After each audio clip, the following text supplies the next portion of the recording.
Tingnan ninyo ang baboy na ito. Nagtatrabaho sa mamahaling restoran, pero magnanaho pala ng ginto. Ang sigaw ng maruming bibig ni Aling Nena ay umalingaw-ngaw sa buong bulwagan, habang mahigpit na hawak ni Feliciana ang tanging kwintas na pamana ng kanyang lola. Hindi nila alam, sa mga sandaling iyon, ang kanyang ina ay nag-aagaw buhay sa ospital dahil sa walang pambili ng gamot. At ang kwintas na iyon, ang tanging pag-asa niya, na ngayon ay tinatapak-tapakan ng kanilang mapanghusgang mga mata. Nakatayo si Feliciana sa labas ng maranyang restoran ng La Solidaridad, habang ang mga mamahaling kotse ay isa-isang pumarada sa tapat nito.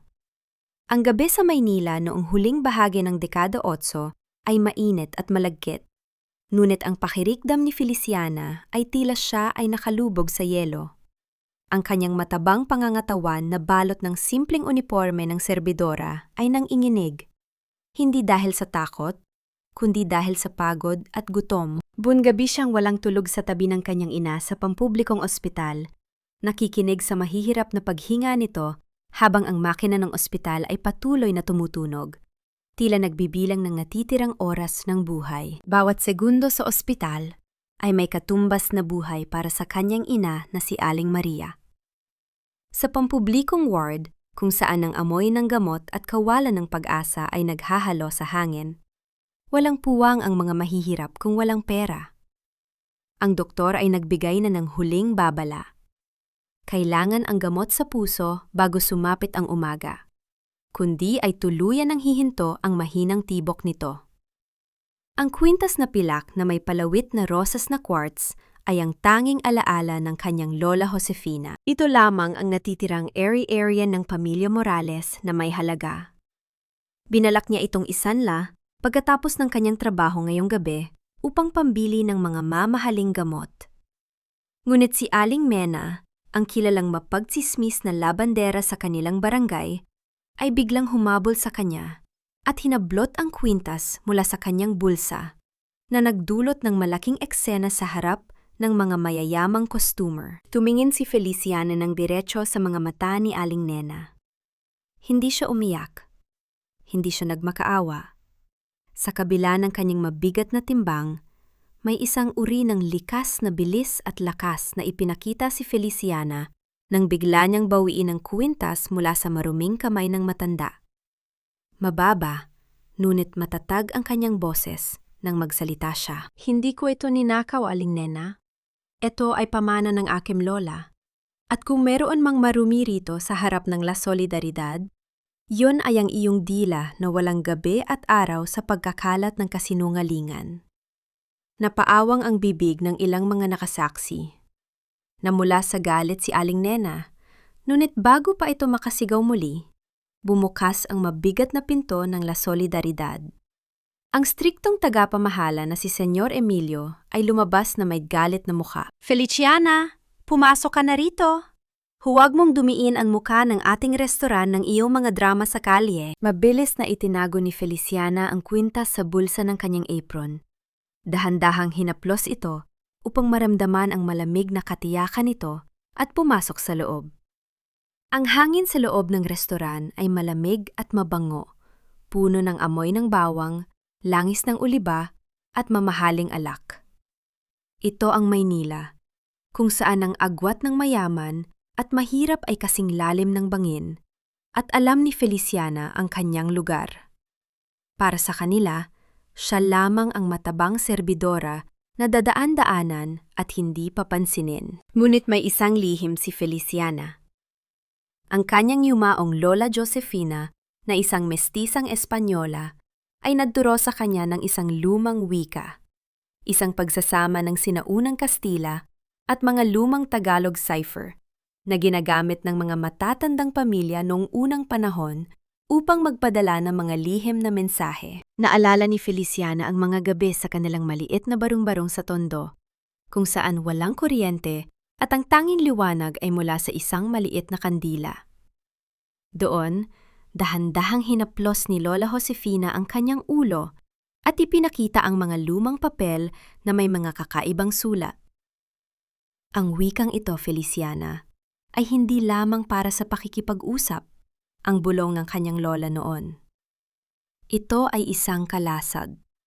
Darating ang araw na ang mga salitang ito ang magliligtas sa iyong karangalan. Ngunit sa mga sandaling iyon, hindi inisip ni Feliciana ang karangalan.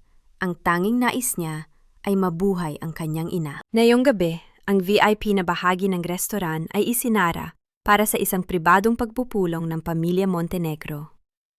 Si Don Carlos Montenegro, ang makapangyarihan at kinatatakutang pinuno ng kanilang angkan, ay nakaupo sa gitnang lamesa. Sa kanyang tabi ay ang kanyang anak na si Mateo, na may matatalas na mata at seryosong muka na nagpabilis sa tibok ng puso ni Feliciana. Bagaman mabilis niya itong ipinagwalang bahala, biglang nagkaroon ng kaguluhan. Isang mensahero mula sa kalabang pamilya na Vergara ang naghatid ng isang lumang sobre. Pinunit ito ni Don Carlos at binasa ang nilalaman. Ang kanyang mukha, na karaniwang tila bato, ay biglang nag-iba ng kulay dahil sa matinding galit. Lapastangan! Hinampas ni Don Carlos ang kanyang kamao sa lamesang mahogany na naging dahilan upang mabasag ang isang kristal na baso ng alak. Ang pulang likido ay dumanak na parang dugo sa maputing tela ng lamesa. Sinasabi sa sulat na ito na tinatrader natin ang kasunduan sa lupain sa labas ng lungsod at nakasulat ito sa lumang wika ng ating mga ninuno upang iparamdam na wala tayong karangalan.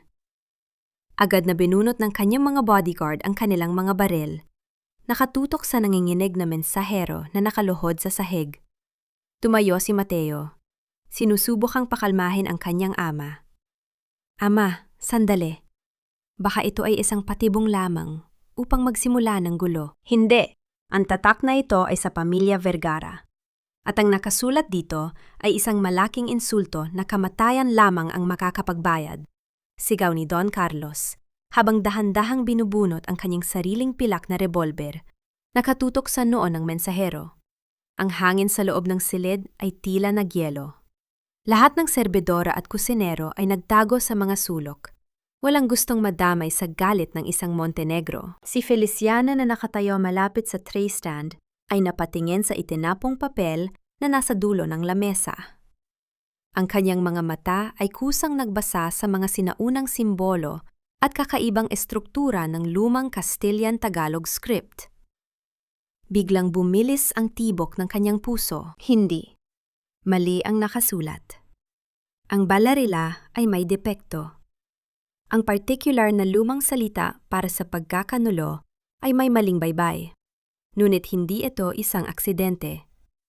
Ito ay isang cipher na kung gagamitin ang susi na itinuro ng kanyang lola Josefina ay nagpapahiwatig ng ibang kahulugan. May patibong sa hilagang tarangkahan. Ang sulat na ito ay hindi isang deklarasyon ng digmaan. Ito ay isang pain upang pilitin si Don Carlos na pumatay ng tao sa pampublikong lugar, na magbibigay ng dahilan sa mga Vergara na naghihintay sa labas na sumalakay at ubusin ang pamilya Montenegro. Bago pa niya maisip ang panganib sa kanyang sariling buhay, bago pa niya maalala na siya ay isang mahirap na serbidora lamang, nakita niya ang daliri ni Don Carlos na dahan-dahang humihigpit sa gatilyo ng baril. Huwag, Don Carlos! Ang boses ni Feliciana ay umalingaw-ngaw sa buong silid. Malinaw, malakas, at binigkas sa eksaktong tono at ritmo ng sinaunang wika ng mga Montenegro. Lahat ng tao sa silid ay napasinghap. Natigilan si Don Carlos. Ang kanyang mga mata na nag-aapoy sa galit ay dahan-dahang lumingon sa sulok kung saan nakatayo ang matabang serbidora. Sa halip na ibaba ang baril, dahan-dahang naglakad ang matandang pinuno patungo sa kanya. Ang bawat yabag ng kanyang sapatos ay tila tunog ng paparating na kamatayan. Itinutok ni Don Carlos ang malamig at madilim na dulo ng kanyang revolver nang diretso sa dibdib ni Feliciana. Sino ka upang pakialaman ng usapan ng aking pamilya? Ang malamig na tanong ng matanda, habang ang hininga ng kamatayan ay dapo sa balat ni Feliciana. Ang malamig na dulo ng baril ay nanatiling nakatutok sa dibdib ni Feliciana. ngunit ang kanyang mga mata ay hindi kumukurap. Alam niya, sa bawat segundong lumilipas, ang hininga ng kanyang ina sa ospital ay dahan-dahang nauubos. Wala na siyang oras para matakot. Iba ang ibig sabihin ng sulat na yan, Don Carlos. Buong tapang na simula ni Feliciana, gamit ang parehong sinaunang wika ng mga Montenegro. Ang balarila ay may depekto, ngunit hindi ito pagkakamali ng isang gunggong. Ito ay isang lumang code ng pamilya Morales na itinuro sa aking lola. Kung babasahin mo ang bawat pangatlong titik ng lumang Kastila, ang tunay na mensahe ay hindi insulto, kundi isang babala. Kumunot ang noo ni Don Carlos, ngunit hindi pa rin niya ibinaba ang kanyang baril. Isang babala? Anong ibig mong sabihin? Ang nakasulat ay, patibong sa hilagang tarangkahan. Paliwanag ni Feliciana, habang ang lahat sa loob ng La Solidaridad ay nakikinig ng may pag-aalangan. Kung ipapapatay mo ang mensaherong ito rito sa harap ng maraming saksi, iisipin ng batas na ang pamilya Montenegro ang nagsimula ng gulo. At habang abala kayo rito, ang mga tauhan ng mga Vergara ay naghihintay na sa hilagang daan upang tambangan ang inyong sasakyan sa inyong pag-uwi. Dahan-dahang ibinaba ni Don Carlos ang kanyang revolver.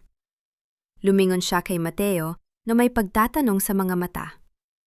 Lumapit si Mateo sa lamesa, kinuha ang sulat, at muling tiningnan ang mga simbolo. Napansin ni Mateo ang bahagyang panginginig ng kamay ni Feliciana, ngunit ang kanyang tindig ay nananatiling tuwid at puno ng dignidad. Sa kanyang paggalaw upang ayusin ang kanyang apron, lumabas ang dulo ng kwintas na pilak mula sa kanyang bulsa. Ang liwanag ng kristal na chandelier sa silid ay tumama sa palawit na may hugis rosas na quartz. Ang nakaukit na tatak ng pamilya Morales ay kuminang sa harap ng mga mata ng matandang pinuno. Nanlaki ang mga mata ni Don Carlos. Ang tatak ng Morales. Ang Rosa de Plata. Mabilis niyang ibinaba ang kanyang baril sa lamesa at humakbang patungo kay Feliciana. Sino ang nagbigay sa iyo ng kwintas na yan, dalaga? Ito po ay mula sa aking lola, si Josefina Morales, sagot ni Feliciana habang pilit na pinapakalma ang kanyang mabilis na tibok ng puso. Sa gulat ng lahat ng naroroon, si Don Carlos Montenegro, ang taong kilalang hindi marunong yumuko kahit kanino, ay bahagyang yumukod sa harap ni Feliciana. Ang kanyang muka ay napuno ng matinding emosyon at pangungulila. Josefina, bulong ng matanda. Ang babaeng nagligtas sa aking buhay noong panahon ng matinding paglilinis sa aming angkan ilang dekada na ang nakalilipas. At ngayon, ang kanyang apo naman ang nagligtas sa akin mula sa isang tiyak na kamatayan. Mabilis na lumingon si Don Carlos kay Mateo. Mateo, ihanda ang kotse. Dadalhin natin si Feliciana sa ating mansyon. Doon siya titira bilang bahagi ng pamilya Montenegro. At tawagan ng direktor ng ospital. Bayaran ang lahat ng gastusin para sa kanyang ina. Narinig ni Feliciana ang alok. Ngunit sa halip na matuwa, nakaramdam siya ng matinding kaba. Alam niya ang takbo ng buhay ng mga mayayaman, isa. Ang biglaang pagpasok na isang mahirap na serbidorang tulad niya sa mansyon ng mga Montenegro ay tila paglalakad patungo sa lungga ng mga lobo, isa. Siya ay magiging madaling target para sa mga kaaway ng pamilya, lalo na kay Don Esteban Vergara. Maraming salamat po sa inyong kabutihan, Don Carlos. Seryosong sagot ni Feliciana na ikinagulat ng lahat, lalo na ni Mateo. Ngunit hindi ko po tatanggapin ang inyong paanyaya na tumira sa inyong mansyon. Ang aking ina ay kasalukuyang nag-aagaw buhay sa ospital at nangangailangan ng aking pag-aalaga, isa. Kung maari po, hihiramin ko lamang ang perang pambili ng gamot bilang isang utang na aking babayaran sa inyo sa pamamagitan ng aking pagtatrabaho. Tumingin si Mateo kay Feliciana. May kakaibang kislap sa kanyang mga mata. Isang uri ng paghanga sa isang babaeng hindi nasisilaw sa yaman at kapangyarihan ng kanyang pamilya. Karamihan sa mga tao ay gagawin ang lahat upang mapalapit sa mga Montenegro, ngunit ang babaeng ito ay pinili ang kanyang sariling dignidad at ang kanyang ina. Huminga ng malalim si Don Carlos at tumanggo. Naintindihan ko. Meron kang katulad na pagpapahalaga sa sarili, gaya ng iyong lola. Mateo, ibigay ang kailangang halaga para sa kanyang ina. At yakin na ligtas siyang makakarating sa ospital. Pagkalipas ng isang oras, nasa tabi na si Feliciana ng kama ng kanyang ina sa pampublikong ospital. Hawak ang mga gamot na binili gamit ang perang ipinahiram ni Don Carlos. Dahan-dahan niyang hinaplos ang maputla at kulubot na kamay ng kanyang ina. Nanay, ligtas ang kuwintas ni Lola. Bulong niya sa gitna ng dilim habang ang luha ay dahan-dahang umaagos sa kanyang mga pisngi. May pambili na tayo ng gamot. Lalaban ka ha? Huwag mo akong iiwan. Subalit, habang naglalakad si Feliciana palabas ng ospital upang kumuha ng mainit na tubig, nakaramdam siya ng kakaibang lamig sa kanyang likuran. Lumingon siya sa madilim na bahagi ng kalsada sa tapat ng ospital. Sa ilalim ng malabong liwanag ng poste ng kuryente, nakatayo ang isang lalaking naka-jacket na may malaking pilat sa kanyang kilay. Nakatitig ito ng diretso kay Feliciana na tila isang buitre na naghihintay ng kanyang biktima. Ito ang tao ni Don Esteban Vergara. At alam ni Feliciana na ang kanyang tahimik na buhay ay tuluyan na nagtapos na yung gabi. Isang makapal na salansa ng pera ang tumama sa dibdib ni Feliciana bago ito dahan-dahang nalaglag sa basang semento ng bakuran ng simbahan. Ang bawat papel ay tila kurot sa kanyang natitirang dignidad. Isa. Kunin mo yan at wag na wag ko nang makikita ang pagmumuha mo malapit sa aking anak o sa pamilya Montenegro. Ang matatalas na salita ni Doña Isabela ay parang latigo na humahagupit sa katahimikan ng umaga. Nakatayo ang Doña sa tapat ng pintuan ng simbahan ng San Agustin. Suot ang kanyang mamahaling trahe de mestiza na yari sa lase at mga alahas na kumikinang sa ilalim ng sikat ng araw. Tumingin siya sa matabang pangangatawa ni Feliciana nang may matinding pandidiri, tila ba isang maruming basahan ang nasa harap niya. Iniisip mo ba na dahil lamang sa isang lumang kwintas at ilang katiting na tulong mula kay Carlos, ay magiging bahagi ka na ng aming mundo? Patuloy ng Donya, habang iniaayos ang kanyang mamahaling abaniko. Isang matabang serbidora mula sa estero. Nakakatawa. Ang dumi ng iyong pinagmulan ay hindi kailanman mabubura ng bango ng aming mansyon. Naramdaman ni Feliciana ang pag-init ng kanyang mga pisingi isa. Ang mga tao sa paligid, mga deboton lumalabas sa simbahan, mga tindera ng kandila, at mga kapitbahay, ay dahan-dahang lumingon at nagsimulang magbulong-bulungan isa. Ang kahihiyang ito ay mas masakit pa sa gutom na kanyang tinitiis isa. Ngunit sa halip na yumuko, nanatiling tuwid ang kanyang tayo. Bago pa makasagot si Feliciana, isang matikas na figura ang humakbang sa pagitan nila. Si Mateo, isa. Ina, tama na po.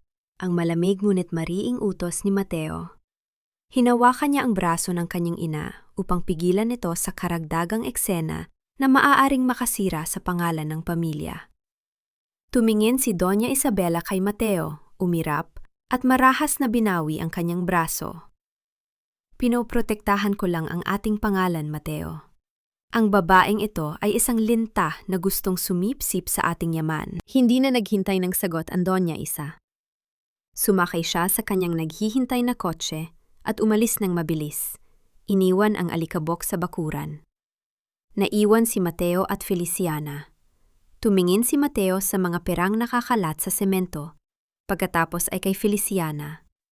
Walang init o awa sa kanyang mga mata, kundi isang malalim na pagdududa isa. Huwag mo masamain ang aking ina, Feliciana, sabi ni Mateo.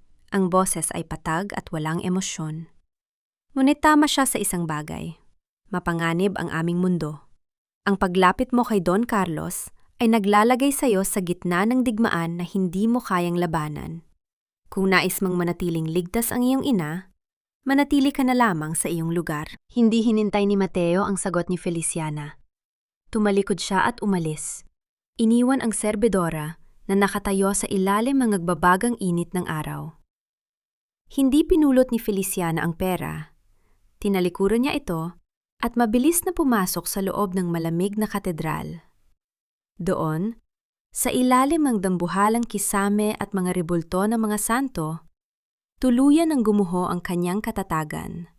Napasandal siya sa isang haliging kahoy, sa madilim na sulok at tahimik na humikbi. Feliciana, aking anak.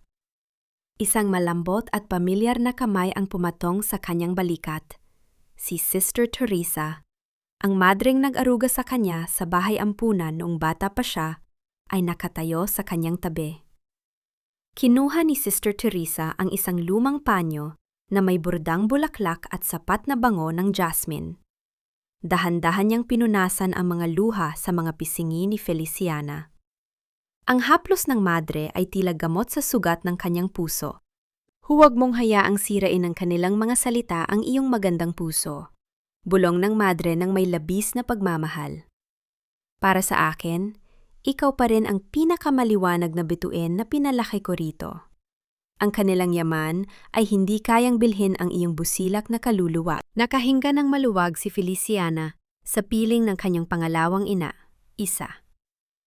Sa loob ng silid kumpisalan, habang amoy kandila at lumang kahoy, ipinagtapat ni Feliciana ang lahat kay Sister Teresa, Isa. Sinabi niya ang tungkol sa kanyang kakayahan na magbasa ng mga lumang code, ang babalang ibinigay niya kay Don Carlos, at ang lihim na aklat. Isang makapal na talaarawan na puno ng mga sulat kamay ni Lola Josefina na naglalaman ng mga susi sa mga sinaunang cipher ng pamilya Morales, Isa. May hawak akong aklat, Sister Teresa, bulong ni Feliciana, habang nanginginig ang kanyang boses. Ito ang tanging naiwan ni Lola, at natatakot ako dahil may mga masasamang taong nagmamasid sa akin sa labas ng ospital. Baka mahanap nila ito. Bumuntong hininga si Sister Teresa.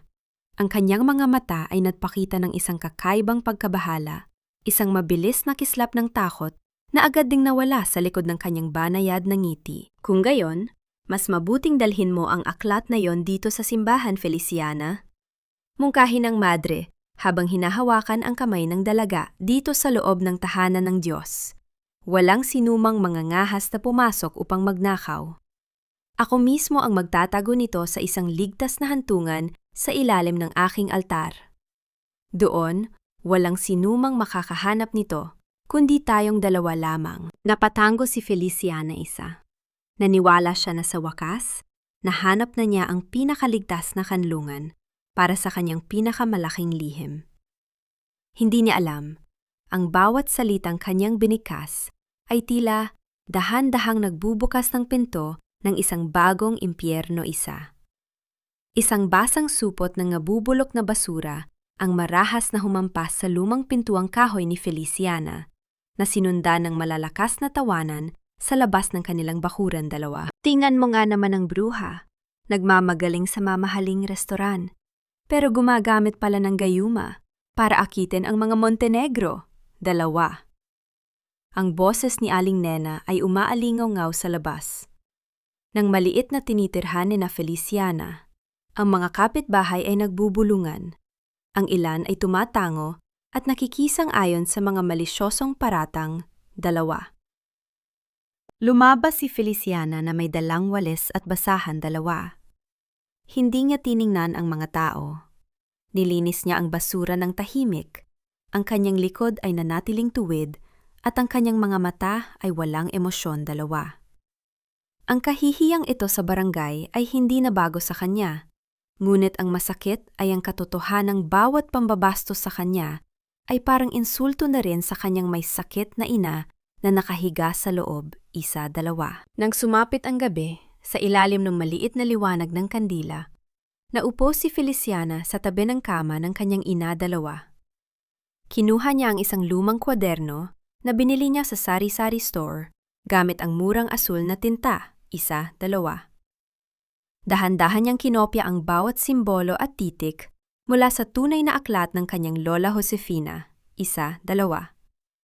Nang may ginawa siyang kakaiba.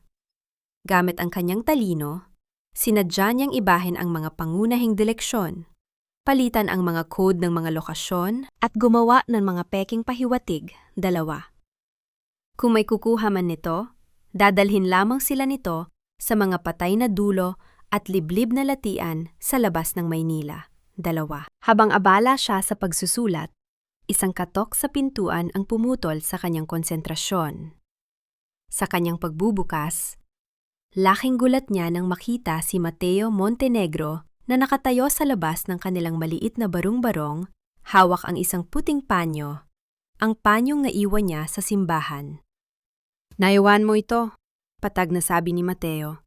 Ngunit ang kanyang mga mata ay nagsimulang mag-obserba sa loob ng maliit na bahay. Nakita niya si Aling Maria na natutulog sa kama, maputla at hirap huminga.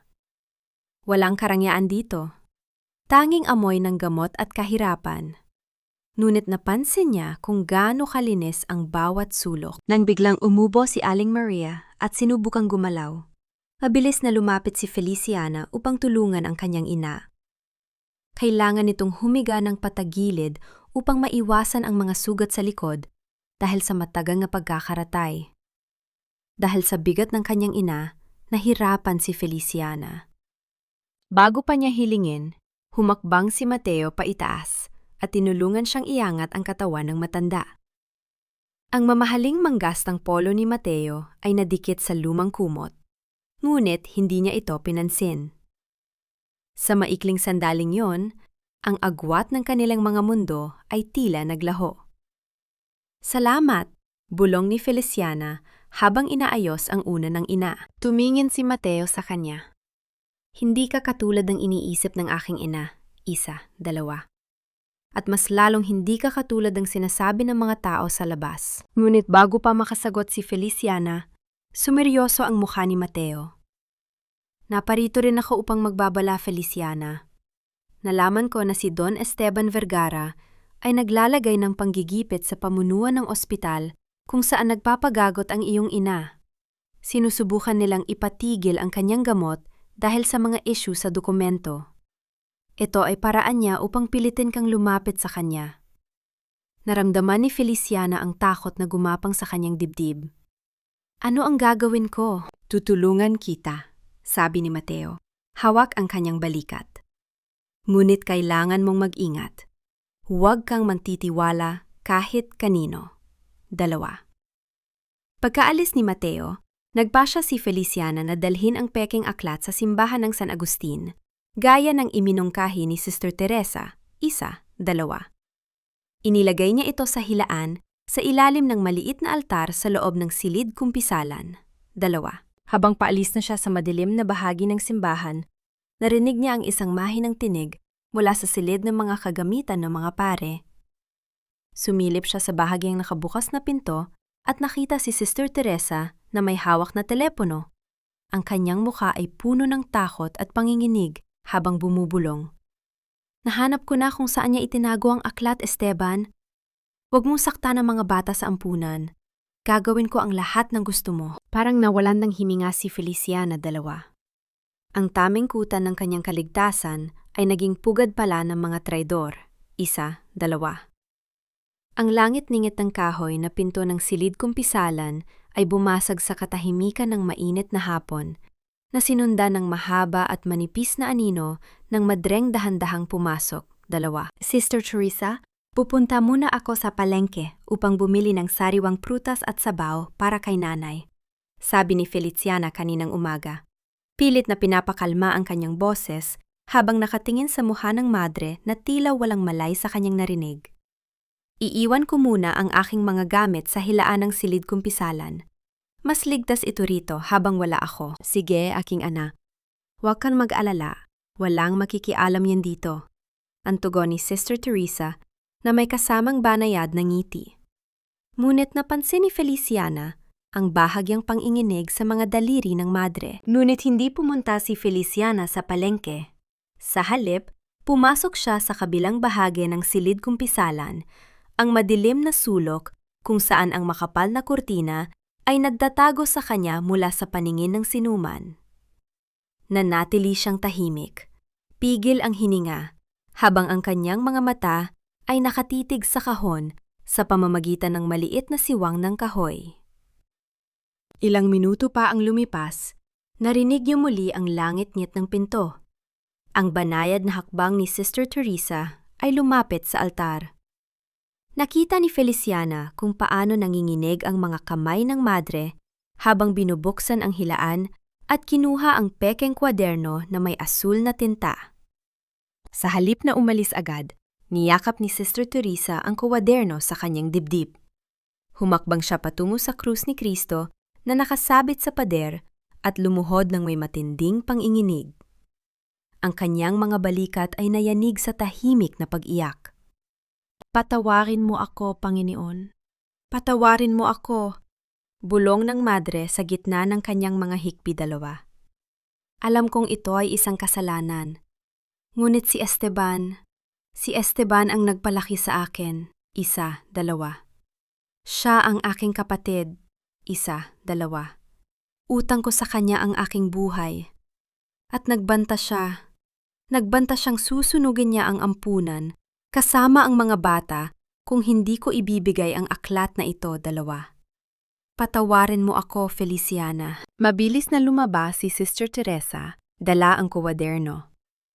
Nang muling tumahimik ang katedral, dahan-dahang lumabas si Feliciana mula sa likod ng makapal na kortina. Walang galit na sigaw na lumabas sa kanyang bibig. Tanging ang bigat ng isang pusong na durog ang nagpaupo sa kanya sa sahig, mismo sa lugar kung saan lumuhod ang kanyang pangalawang ina. May napansin siyang kuminang sa sahig. Isang maliit na hairpin na pilak na may hugis krus, ang gim na laging suot ni Sister Teresa sa kanyang belo na nalaglag sa kanyang pagmamadali. Kinuha ito ni Feliciana at mahigpit na piniga sa loob ng kanyang palad. Ang matulis na dulo ng pilak ay bumaon sa kanyang balat, hanggang sa lumabas ang ilang patak ng pulang dugo. Nang mut ang sakit sa kanyang palad ay walang-wala kumpara sa sugat sa kanyang kaluluwa. Ang huling hibla ng tiwala at kahinaan sa kanyang puso ay tuluyan ng naputol na yung hapon. Pinahid niya ang kanyang luha, itinago ang hairpin sa kanyang bulsa, at mabilis na naglakad pauwi. Ngunit nang makarating siya sa tapat ng kanilang maliit na bahay sa Tondo, napatigil siya sa takot. Ang pinto ay nakabukas ng malaki, at ang kahoy na hamba ay may mga gasgas ng pilit na pagpasok. Mabilis siyang tumakbo sa loob. Ang kanilang mga gamit ay nagkalat sa sahig. Ang mga aparador ay naitumba, at ang kanilang mga damit ay napunit. Sa ibabaw ng kama, ang kanyang ina na si Aling Maria ay nanginginig sa takot. Namumutla at tila hindi makahinga, habang ang mga mata nito ay nakatitig sa kisame. Isang estrangerong lalaki ang naghaluhog sa kanilang bahay upang hanapin ang aklat, at ang matinding takot ay tila tuluyan nang nagpabilis sa huling tibok ng puso ng kanyang ina. Ang dila ng apoy ay dahan-dahang humalik sa sulok ng lumang papel na may lagda ni Lola Josefina, na nagpaitim at nagpaliit sa mga sinaunang salita hanggang sa maging abo ang mga ito. Bago tuluyang tupukin ng apoy ang bawat pahina, binigkas muna ni Feliciana ang mga salitang nakasulat doon ng pabulong. Sa bawat salita, sa bawat simbolo, itinatak niya ang mga ito sa pinakamalalim na bahagi ng kanyang alaala. Mayroon siyang pambihirang talino na hindi kayang nakawin ng sinuman, isang isipang nakakaalala ng bawat detalye. Nang matupok ang huling pahina, dahan-dahang umihip si Feliciana. Ang mga itim na abo ay lumipad sa hangin, habang ang liwanag ng apoy mula sa lumang kalan ay tumama sa kanyang mukha.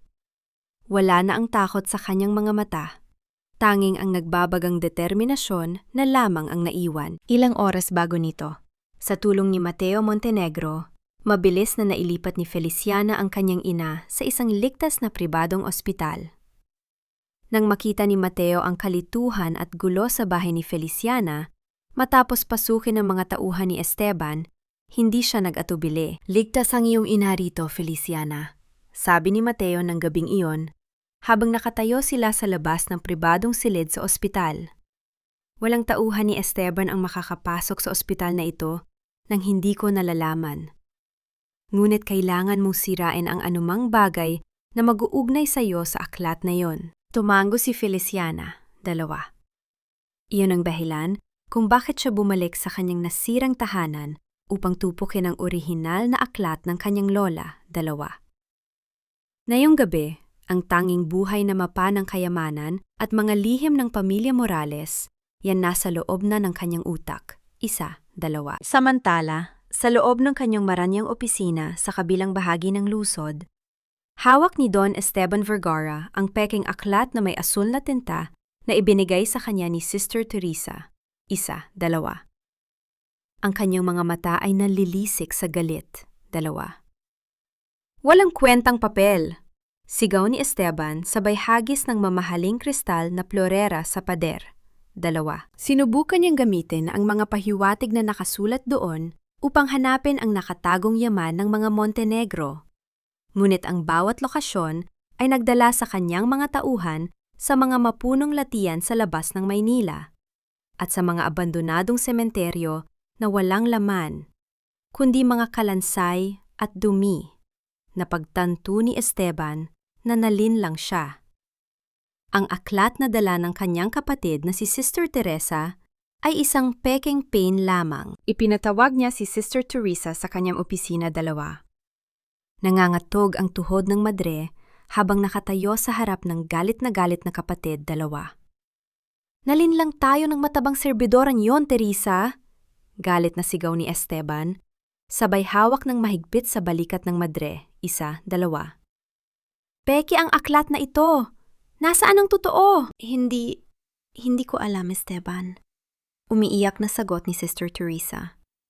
Iyon lamang ang nahanap ko sa silid kong pisalan.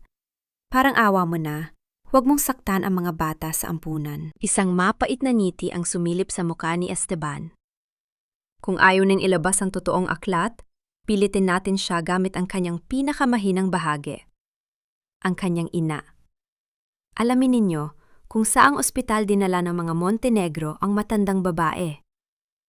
Arangan ang lahat ng pondo. Tingnan natin kung hindi siya luluhod sa harap ko. Ang mahabang tunog mula sa monitor ng ospital ay walang awa at walang tigil na umalingaw-ngaw sa madilim na silid. Isang hudyat na tuluyan ng lumisan ang mahinang ina ni Feliciana. Mabilis na tumakbo si Feliciana sa koridor ng ospital. Ngunit huli na ang lahat, 2. Nang makarating siya, patay na ang kanyang ina, 2. Noong gabing yon, nalaman niya ang malupit na katotohanan.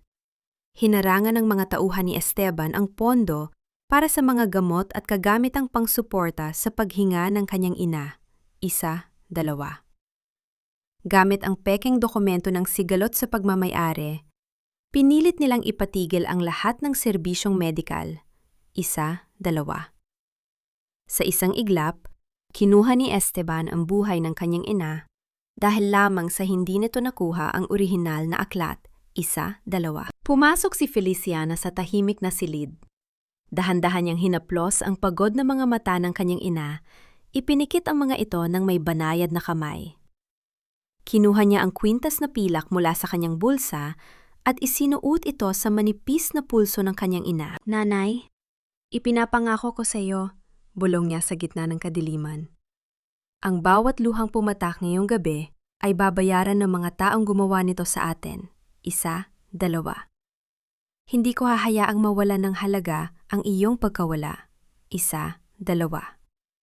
Biglang bumukas ang pinto, 2. Si Sister Teresa ay pumasok, basa ng ulan at nanginginig sa takot, 2. Nang makarating sa paanan ng kama at makita ang malamig na katawan ni Aling Maria, napasigaw ang madre at lumuhod sa paanan ni Feliciana, 1, 2. Patawarin mo ako, Feliciana, patawarin mo ako! Umiiyak na sagot ni Sister Teresa habang sinusubukang hawakan ang laylay ng damit ng dalaga. Hindi ko alam na gagawin ito ni Esteban. Hindi ko alam na papatayin niya ang iyong ina. Tumingin si Feliciana sa madre. Walang galit sa kanyang mukha, kundi isang malamig at walang kupas na distansya. Ang kanyang tinig ay patag. Ang iyong utang na loob sa kanya ay binayaran ng buhay ng aking ina, sister. 1, 2. At ang dugo niya ay nasa iyong mga kamay na rin. 2. Nangmut hindi pa doon natatapos ang bangungot. Sa labas ng ospital, ang tunog ng sirena ng pulis ay nagsimulang gumaralgal. 2. Sa parehong oras, si Don Carlos Montenegro ay natagpo ang walang malay sa kanyang opisina matapos uminom ng tsaa na may lason, isang walang kulay at walang amoy na lason na dahan-dahang nagpatigil sa kanyang puso. 1, 2. Sa eksena ng krimen, sadyang iniwan ni Esteban ang isang baso na may mga fingerprint ni Mateo. 1, 2. Agad na pinaratangan ng mga pulis si Mateo na siyang naglason sa kanyang sariling ama upang makuha ang mana ng mas maaga. 1, 2. Naiwan si Feliciana sa loob ng ospital.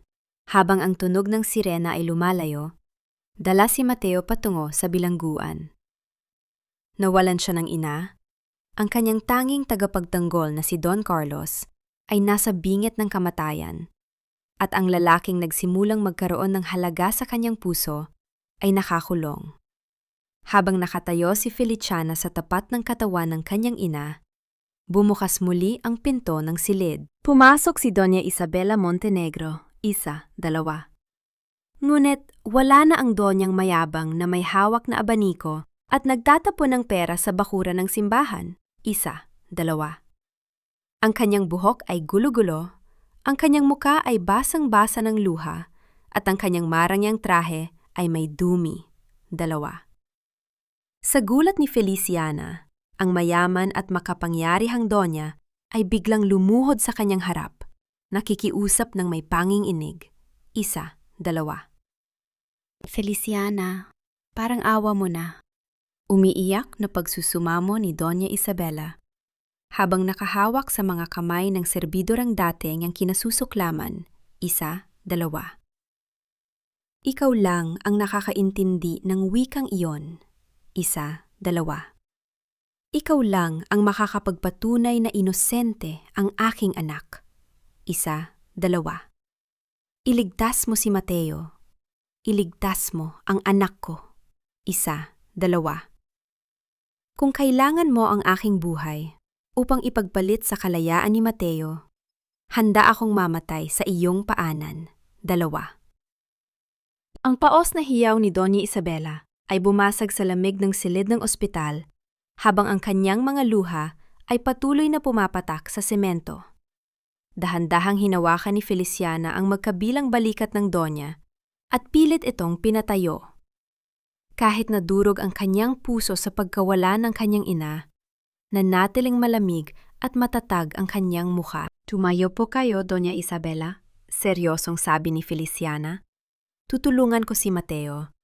Ngunit gagawin ko ito hindi para sa inyo, kundi dahil si Mateo lamang ang tanging tao sa inyong mundo na tumingin sa akin bilang isang tao at hindi bilang isang maruming serbidora. Naninghinig na kinuha ni Doña Isabela ang isang mamahaling gintong singsing na may tatak ng pamilya Montenegro mula sa kanyang daliri at inilagay ito sa palad ni Feliciana. Ito ang singsing ni Mateo, bulong ng Donya. Ang kanyang boses ay puno ng pagsisisi. 2. Ipinangako ko noon sa aking sarili na walang mahirap na babae ang hahawak nito. 2. Ngunit ngayon, ibinibigay ko ito sa iyo bilang patunay ng aking buong tiwala. Ikaw na lamang ang aming pag-asa. 2. Hindi nag-aksaya ng oras si Feliciana. Sa tulong ni Doña Isabela, lihim nilang ipinatawag si Attorney Francisco, ang matapat na abogado ng pamilya Montenegro. Inutusan ni Feliciana ang abogado na dalhin ang lahat ng lumang dokumento ng transaksyon ni Don Esteban Vergara mula noong 3 dekada na ang nakalilipas.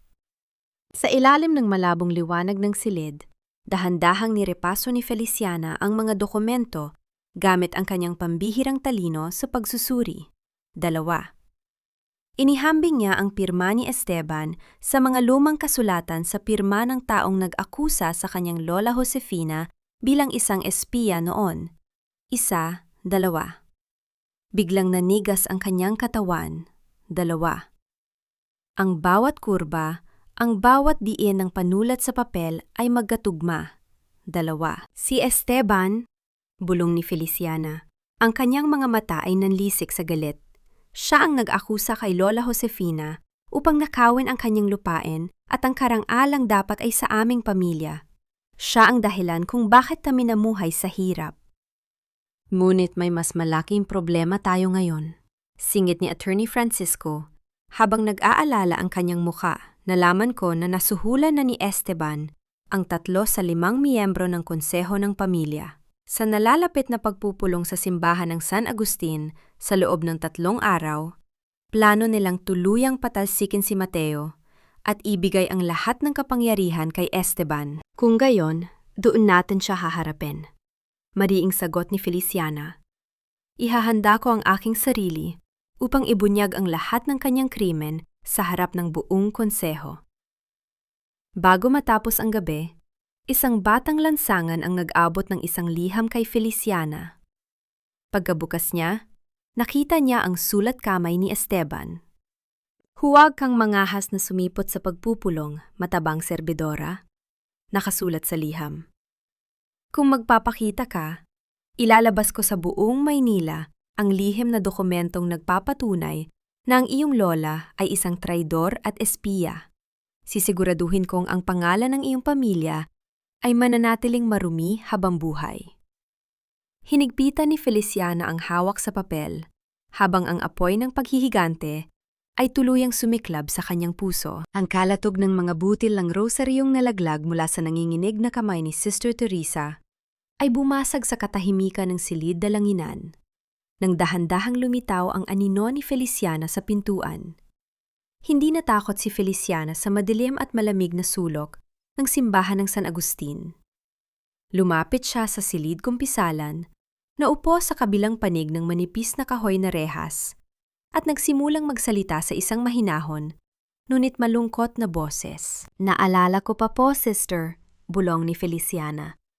Nung bata pa ako sa bahay ampunan, kapag nilalamig ako sa gabi, palagi ninyo akong kinukumutan at binibigyan ng mainit na gatas. Para sa akin, ikaw ang aking pangalawang ina. Dahan-dahang inilabas ni Feliciana ang maliit na pilak na hairpin na may hugis krus mula sa kanyang bulsa at inilagay ito sa tapat ng rehas. Alam ko pong ikaw ang kumuha ng aking kwaderno sa silid kumpisalan, sister. 1, 2. Ngunit hindi ako nagagalit sa iyo. 2. Alam kong ginawa mo lang yon dahil pinilit ka ni Esteban.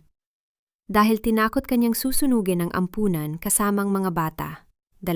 Ngunit alam mo ba kung ano ang ginawa ni Esteban pagkatapos mong ibigay sa kanya ang kwaderno? Muling pagsasalita ni Feliciana, ang kanyang boses ay bahagyang nangatal. Hinarangan niya ang supply ng gamot para sa aking ina. 1, 2. Pinatay niya si nanay, sister. 1, 2. At ngayon, si Don Carlos naman ang kasalukuyang nag-aagaw buhay dahil sa kanyang lason. 1, 2. Narinig ni Feliciana ang marahas na pagsinghap mula sa kabilang panig ng rehas na sinundan ng pigil na pag-iyak. 2. Tatanungin kita, Sister Teresa, patuloy ni Feliciana habang nakatitig sa anino ng Madre 2. Ang Diyos ba na iyong pinaglilingkuran araw at gabi ay pumapayag na protektahan mo ang isang mamamatay tao at magnanakaw dahil lamang sa utang na loob 1, 2? Patawad! Patawad, Feliciana! Ang gumaralgal na boses ni Sister Teresa sa gitna ng kanyang mga hikbi. Hindi ko alam, nahahantong sa ganito ang lahat. Si Esteban, siya rin ang magsunog sa lumang bahay ng iyong lola. Maraming taon na ang nakalilipas upang sirain ang lahat ng ebidensya ng kanyang kasinungalingan. Naninyinig na pumatong ang mga kamay ni Sister Teresa sa mga rehas. Pilit na hinahanap ang matatabang kamay ni Feliciana upang hawakan 2. Sa pagkakataong ito, hindi upang mag-aruga, kundi upang magmakaawa ng kapatawaran sa bata na dating pinalaki niya 2. Tutulungan kita, aking anak. bulong ng madre. Itatama ko ang aking mga pagkakamali. Mayroong isang lihim na taguan si Esteban sa kanyang opisina sa mansyon. Sa likod ng estatwa ni San Miguel Arcangel, doon niya itinago ang natitirang lason na ginamit niya kay Don Carlos. Iyon ang mapapatunay na siya ang may sala. Nakahinga ng maluwag si Feliciana. Handa na ang lahat ng kanyang alas para sa papupulong sa susunod na araw. Ngunit nang lumabas siya sa pinto ng simbahan, patungo sa madilim na kalsada ng Maynila, mabilis siyang pinalibutan ng 4 na lalaking naka-jacket, 1, 2. Bago pa siya makasigaw, tinutukan siya ng baril sa tagiliran, 2. Sumama ka sa amin ng tahimik, Serbidora. Bulong ng isa sa kanila. Inilipat ni Don Esteban ang pagpupulong ng konseho ngayon mismo at hinihintay ka na niya. Napagtanto ni Feliciana na muling nauna si Esteban ng isang hakbang. 1, 2. Ang oras ng kanyang huling pagsubok ay dumating ng mas maaga kaysa sa kanyang inaasahan. 1, 2. Pumirma ka na, Mateo, at tanggapin mong ikaw ay isang tinalong mamamatay tao. 2. Ang malademonyong tawa ni Esteban ay umalingaw-ngaw sa sagradong katedral habang pilit na iniaabot ang panulat kay Mateo na nakaposas ang mga kamay sa harap ng konseho ng pamilya. 2. Bago pa mailapat ni Mateo ang panulat sa papel, bumukas ang dambuhalang kahoy na pinto ng simbahan ng San Agustin. Ang sikat ng araw ay pumasok sa loob, na lumika ng isang mahabang anino sa gitna ng altar. Si Feliciana Morales, ang matabang serbidora na dati nilang hinamak, ay naglalakad ng may mataas na no at walang katulad na karangalan. 1, 2. Huwag mong pipirmahan yan, Mateo. Dinala ng matatag na boses ni Feliciana ang katahimikan sa buong konseho. Don Esteban, ang kuwaderno na ibinigay sa iyo ni Sister Teresa ay isang peking pain lamang. At ang totoong mapa ay hindi mo kailanman mahahawakan dahil ito ay nakatatak na sa aking isipan. Nagkaroon ng bulungan sa loob ng konseho. Tumawa ng malakas si Esteban. Nasisiraan ka na ba ng bait, matabang babae? Anong sinasabi mong peke? Gamit ang iyong peking kwaderno, dinala mo ang iyong mga tauhan sa mga abandonadong sementeryo at latian. Paliwanag ni Feliciana, habang nakatitig sa 5 miyembro ng konseho. Narito ang totoong kahulugan ng lumang Kastila at mga cipher ng pamilya Morales. Kung babasahin natin ang orihinal na sulat kamay ni Lola Josefina, mabilis niyang binigkas ang mahabang hanay ng mga sinaunang simbolo at isinalin ang mga ito sa modernong Tagalog nang walang anumang pagkakamali, na nagpapatunay ng kanyang pambihirang talino. Napaawang ang bibig ng mga miyembro ng konseho sa husay at katumpakan ng kanyang pagsasalin, habang ang mukha ni Esteban ay dahan-dahang nawala ng kulay. Kasalanan ko ang lahat! Bumukas muli ang pinto ng simbahan. Pumasok si Sister Teresa kasama ang 2 opisyal ng pulisya. Ang kanyang muka ay seryoso habang umaakyat sa pulpit ng simbahan. Ipinatong niya ang kanyang nanginginig na kamay sa banal na Biblia. Si Esteban ang nag-utos sa akin na nakawin ang kuwaderno sa pamamagitan ng pagbabanta sa buhay ng mga bata sa ampunan. 2. Umiiyak na pahayag ni Sister Teresa. 2. At siya rin ang naglason kay Don Carlos. 1, 2.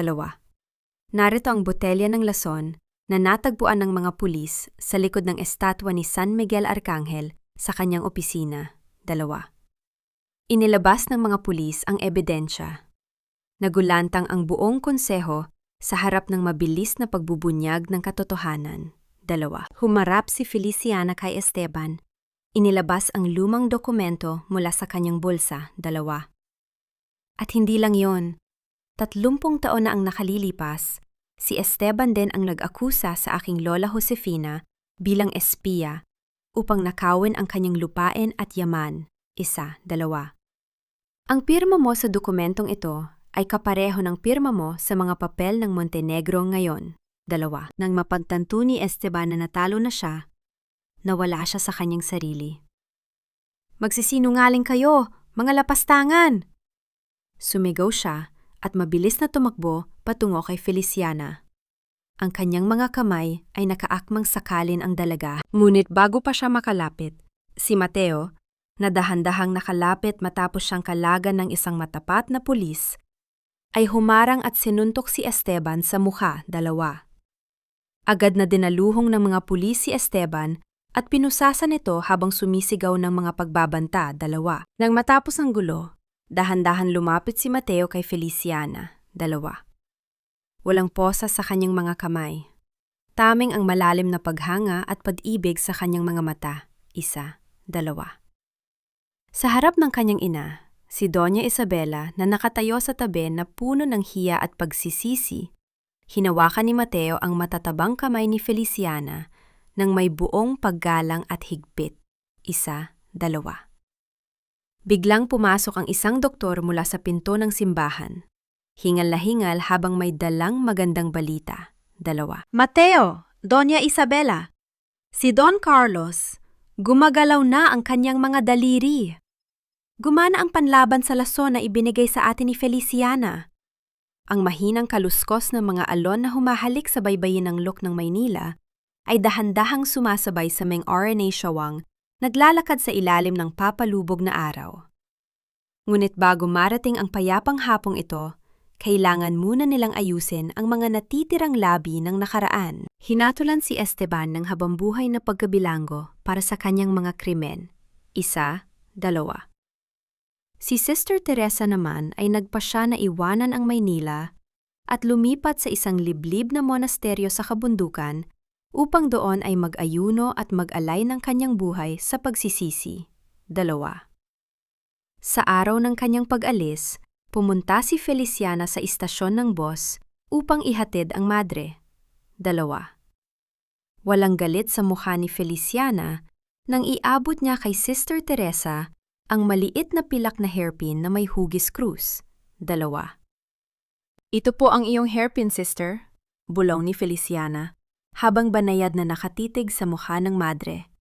Naway mahanap mo ang kapayapaan sa iyong puso. Pinapatawad ko na po kayo. Napaiyak si Sister Teresa habang yakap si Feliciana sa huling pagkakataon bago tuluyang umalis ang bus patungo sa kabundukan. Sa ospital, tuluyan ng gumaling si Don Carlos Montenegro, isa, dalawa. Ang unang desisyong ginawa ng matandang pinuno ay ang buong pusong pagbuwag sa lahat ng ilegal na transaksyon ng pamilya Montenegro, isa, dalawa. Inilipat niya ang malaking bahagi ng kanilang yaman upang itatag ang Morales Heritage Fund, isang opisyal na pondo para sa scholarship ng mga mahihirap na bata na ipinangalan kay Lola Josefina upang linisin ang kanyang pangalan habang buhay, isa, dalawa. Feliciana, sabi ni Don Carlos habang nilalagdaan ang dokumento ng pondo, ikaw ang mamamahala sa pondong ito. Alam kong sa iyong mga kamay, ang yamang ito ay gagamitin para sa kabutihan. Ito ang aking paraan upang bayaran ang utang na loob ng aming pamilya sa iyong lola. Isang hapon, habang nag-aayos si Feliciana sa kanyang maliit na bahay, dumating si Doña Isabela, dalawa. Walang mamahaling alahas o abaniko, suot lamang ng Donya ang isang simpleng barot saya, dalawa. Dahan-dahan siyang yumukod sa harap ni Feliciana, isa, dalawa. Feliciana, narito ako upang humingi ng patawad sa aking kapangahasan. Bulong ni Doña Isabela. Ang boses ay puno ng katapatan. Isa, dalawa. Hinusgahan kita dahil sa iyong panlabas na anyo at kahirapan. Ngunit ikaw ang nagligtas sa aking anak at sa aming pamilya. Isa, dalawa. Patawarin mo ako. Ngumiti si Feliciana at tinanggap ang kanyang paumanhin. Isa, dalawa. Tapos na po iyon, Doña Isabela. Ang mahalaga ay ligtas na si Mateo. Bagaman pinatawad niya ito, alam ni Feliciana na kailangan niyang panatilihin ang isang maglagal na distansya upang protektahan ang sarili niyang dignidad. Isa, dalawa. At ngayon, naglalakad sila ni Mateo sa gilid ng Lok ng Maynila, dalawa. Ang langit ay may kulay kahel at lilang ulap na nagbibigay ng isang napakagandang tanawin sa dagat, dalawa. Tumingin si Feliciana sa kanyang sariling refleksyon sa tubig. Nakita niya ang kanyang matabang anyo na dati niyang ikinahahiya, ngunit ngayon, wala na ang lungkot. Nakita niya ang isang matatag, matalino, at magandang babae na may buong pagpapahalaga sa sarili. Kinuha ni Mateo ang isang maliit na kahon mula sa kanyang bulsa, 2. Sa loob nito ay ang kwintas na pilak na may palawit na rosas na quartz, na bago pa ilibing ang kanyang ina ay sadyang pinalitan ni Mateo ng isang katulad na replika upang ang totoong kwintas ng pamilya Morales ay manatili sa kamay ni Feliciana bilang simbolo ng kanilang buhay na karangalan, 1, 2. Nanginginig ang mga kamay ni Feliciana nang makita ang kwintas. Ibinaba ni Mateo ang kanyang sarili at isinuot ito muli sa leeg ng dalaga. Feliciana, bulong ni Mateo, habang nakatitig sa kanyang mga mata. Hindi ko ito ginagawa dahil sa utang na loob ng aking ama. Ginagawa ko ito dahil mahal kita. Humahanga ako sa iyong talino, sa iyong lakas, at sa iyong malinis na puso. Nais kong makasama ka sa aking buhay, hindi bilang isang katulong, kundi bilang aking katuwang at asawa. Papayag ka ba? Napaiyak si Feliciana sa matinding galak at tumango. Oo, Mateo. Tumingin si Feliciana sa kalangitan na dahan-dahang napupuno ng mga bituin, 2. Sa kanyang isip, tila nakita niya ang mga nakanghiting mukha ni na Lola Josefina at kanyang nanay Maria, 2. Lola, nanay, bulong niya sa hangin. Daligtas na tayo, 2. Maari na tayong ngumiti, 1, 2.